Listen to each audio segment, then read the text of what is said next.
ओम शांति।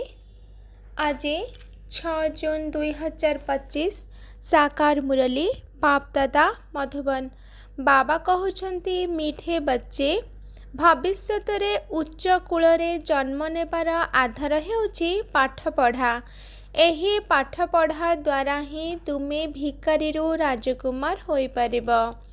प्रश्न, golden spoon in mouth अर्थात मुखरे सुना चामच दुई प्रकार रे प्राप्त होई परिबो किपरि? उत्तर, प्रथम रे भक्ति मार्ग रे दान पुण्य करिबा द्वारा, द्वितीय रे ज्ञान मार्ग रे पाठ पढ़ा द्वारा। भक्ति रे दान पुण्य करिबा द्वारा राजा किंबा साहुकारंक पाखरे जन्म नेई थांती, किंतु ताहा हेउछि अल्प समय पाई अर्थात गोटिए जन्म पाई। तुमी माने ज्ञान मार्ग रे पाठ पढ़ा द्वारा गोल्डन स्पून इन माउथ अर्थात राजा घरे जन्म नेउछ। एहा हेउछि बेहद अर्थात अनेक जन्म पाई, किंतु भक्ति रे पाठ पढ़ा द्वारा राजत्व मिली न थाए।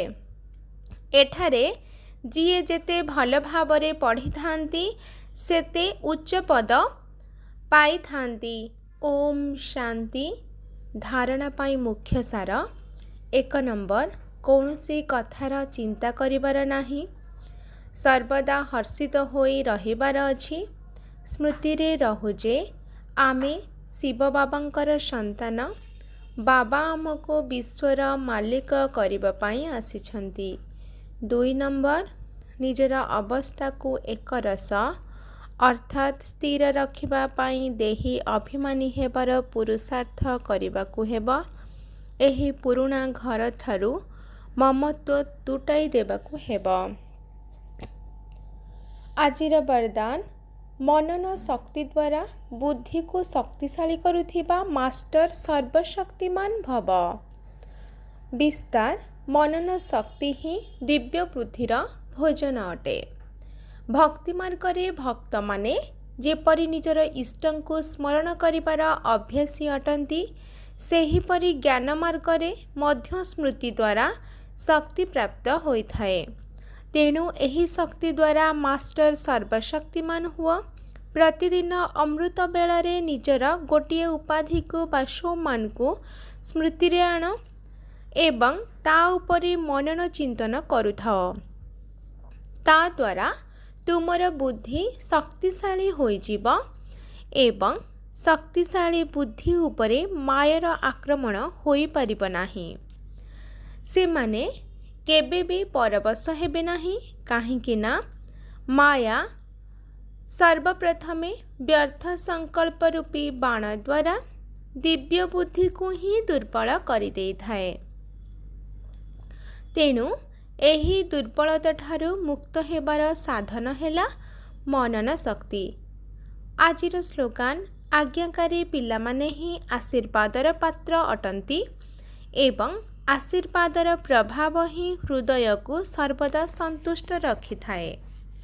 आजिर अव्यक्त इशारा, आत्मिक स्थिति रे रहिबार अभ्यास कर एवं अंतर्मुखी हुआ। सर्वदा बेहद्र आत्मिक दृष्टि भाई भाईर संबंधर वृत्ति द्वारा जे कौनसी आत्मा प्रति शुभ भावना रखिबार फल निश्चित प्राप्त होइथाए। तेणु पुरुषार्थ रे केबे भी थकी जाओ नाही, निराश मध्य हुआ नाही।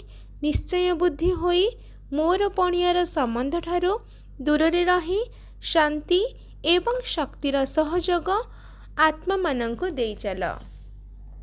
आजिर याद प्यार, मीठे मीठे शिकिलाधे संतान मानंक प्रति माता पिता बापदादांकर मधुर स्नेह संपन्न शुभेच्छा एवं सुप्रभात। आत्मिक पितांकर आत्मिक संतान मानंकु नमस्ते। आत्मिक संतानंकर आत्मिक माता पिता बापदादांको याद प्यार नमस्ते नमस्ते नमस्ते। शुक्रिया बाबा, शुक्रिया। अच्छा, ओम शांति।